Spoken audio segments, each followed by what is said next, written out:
and welcome to another episode of MDBot For Her, where we celebrate women. And we know that when women support women, incredible things happen. And that belief is at the heart of MDBot For Her. Today, we are joined by the founder of Growth Inc., a modern leadership and communication firm that helps people influence, connect, and lead with confidence. After spending more than a decade at Deloitte, she realized something powerful. The traditional leadership playbook wasn't helping real people grow. So she built a new practical approach, one that has since supported thousands of professionals and organizations around the world. So, also here at MDBot, we talk a lot about women rebuilding their confidence, especially mothers, women who move cities or countries after marriage, and women quietly trying to restart their careers. That's why today's conversations feels incredibly close to my heart because so many women listening right now are rebuilding their lives or careers in silence. And I truly believe our guests' work can help them find their confidence again. I'm so excited to learn from her today. Please join me in welcoming Colleen Bordeaux. Let's start with question. Let's start about your journey first. So you spent over a decade at Deloitte before starting growth.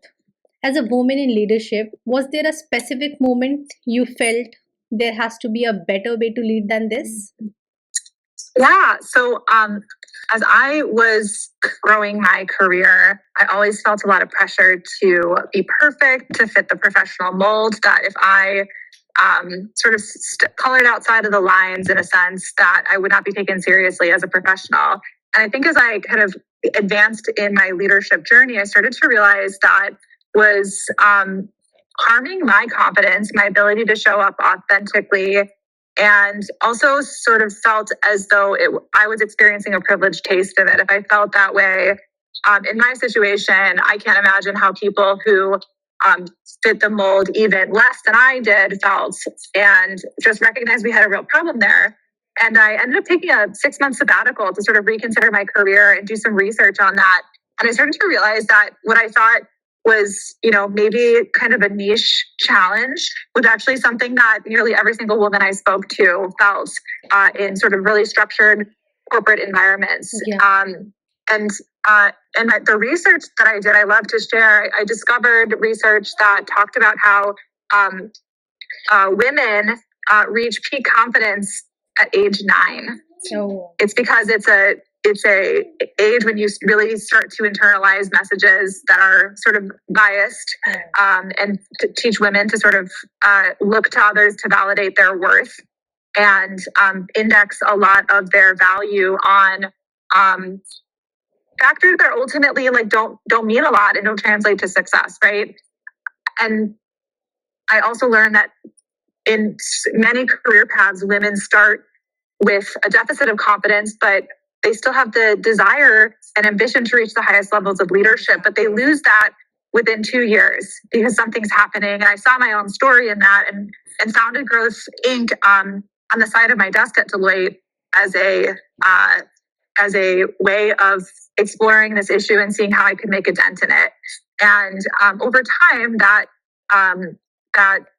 grew into a community of more than 60,000 people, and is now a business that I bring to organizations of all sizes. And I've expanded beyond serving just women and really helping to solve the broader leadership crisis that so many organizations are trying to address in today's world, that I do feel like is so related to the way that we are conditioned to think and operate in corporate environments. So that's my why.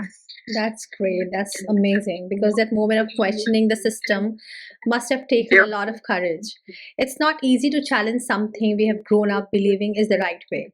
So, building on that, I really want to ask about the woman and the voice, which you have just mentioned. So, like many talented women don't struggle because of skills, they struggle because their voice isn't heard. So, from your experience, what communication shift help women command respect without a feeling like they have to act like a man?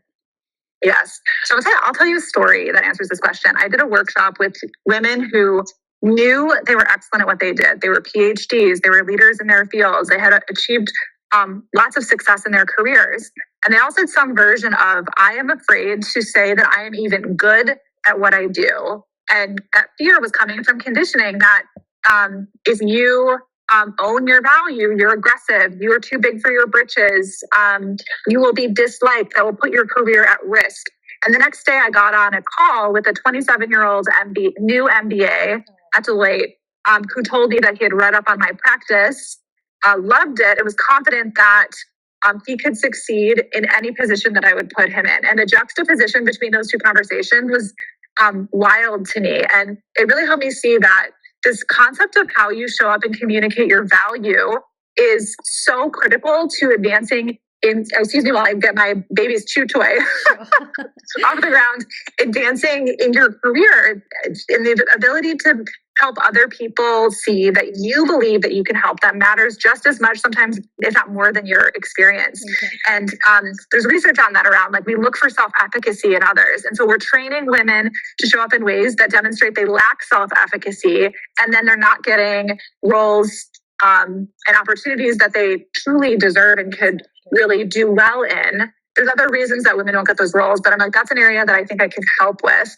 And I think part of the solution is really starting to look at developing your own self-esteem as a professional skill, a future of work skill, and developing the ability to talk about who you are, what you do, and why it matters in today's world.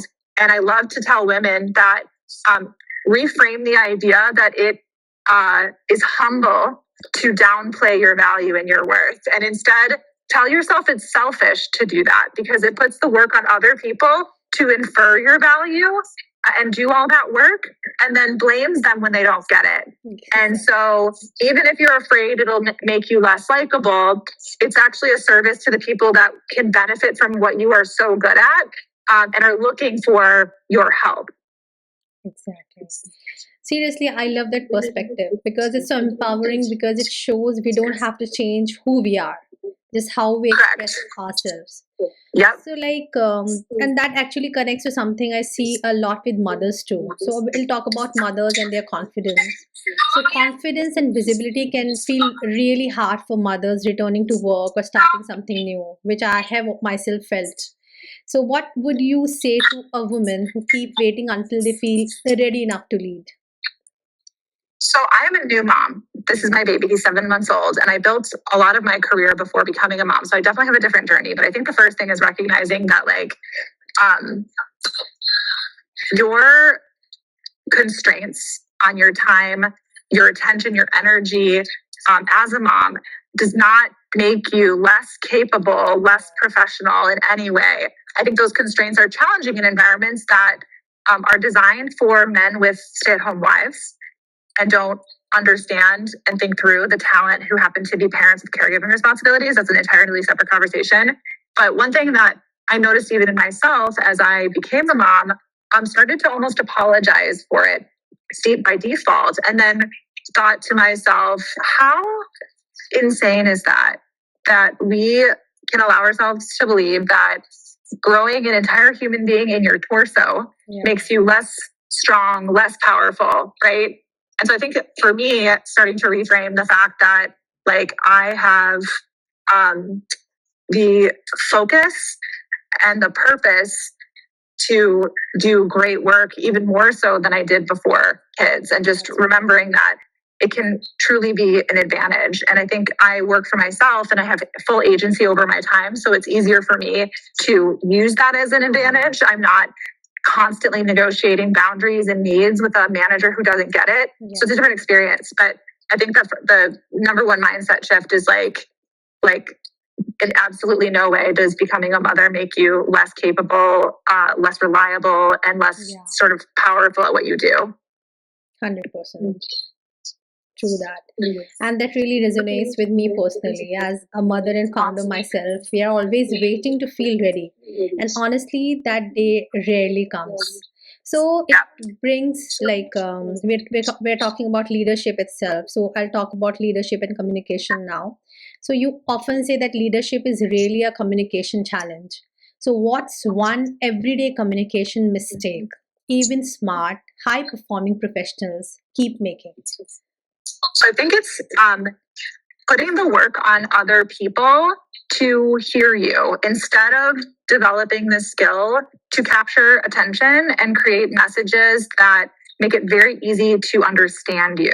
And I teach a workshop on this to companies. It's called How to Talk So People Will Listen, and it teaches a formula for how to do that. And I think in today's world, we're communicating so quickly and so often that it's easy to forget the foundations and the psychology behind human attention and what makes you influential. So I'll give a tip that every single listener can use immediately in their next message.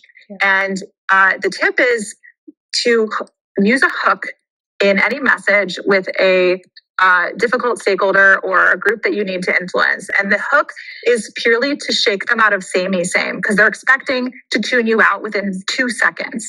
And the way that you use a hook is just to create some sense of surprise or curiosity. It can be opening your message with a question. It can be using a quote that ties to your point. It could be sharing a fact that most people don't know, or a bold statement. And that immediately makes people lean in and want to hear more versus immediately tuning you out. And it's something you can use effectively on a Zoom call. You can do it on in an email that you have to send. There's a lot of ways to do it, but think about, how can I make this shake people out of the samey same and really give them some curiosity and desire to tune into what I have to say next. Great. And that's such a simple shift, but it can completely change how people respond to you. And small habits really do make the biggest difference.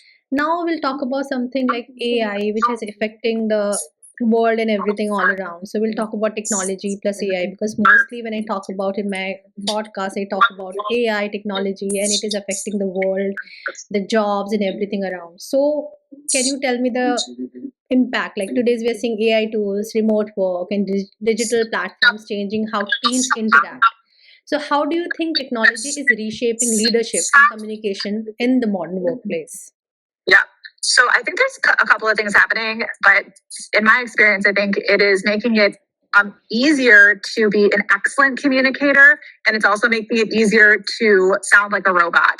I think many corporations send messages that already sound like robots because it's messages created by committees of legal, compliance, HR, and they're essentially saying nothing. So sounding robotic in corporate America is not new, and people using ChatGPT and other AI tools to create messaging and content, it is just a way to, make that quicker and maybe help clarify. But I think getting reps under your belt of using AI to copy edit your thinking versus write things for you is a real opportunity. That understanding the sort of foundations of great messaging and the formula that I teach in my workshop, I teach the first 2 steps of the formula are to clarify your objective. What do I want this message to accomplish? And empathize with my audience. What are they feeling related to whatever it is I have to share? And if you can get really clear on those 2 things, you can use AI to create really powerful messages that sound like they're in your voice and help you amplify whatever it is you're trying to do as a leader. And I think we're seeing a lot of conversation on AI slop, which I believe is in many ways a good thing, because it's a sign that there's millions of people that are learning to use this new technology and they're not that great at it yet, because when you're new at something, it takes reps and practice. So I think everybody should be using those tools and really challenging themselves to think about their objective of their message and what their audience is feeling, and then give direction to the tool to help craft that message. Yeah, exactly. Like we talk about AI and everything in our previous questions, and I really want to convey this message also through this podcast, that I'm also making something using AI, which is an MDBot, and this is for the parenting. Like it's a parenting tool. So basically, I see this shift every day, whatever you have said.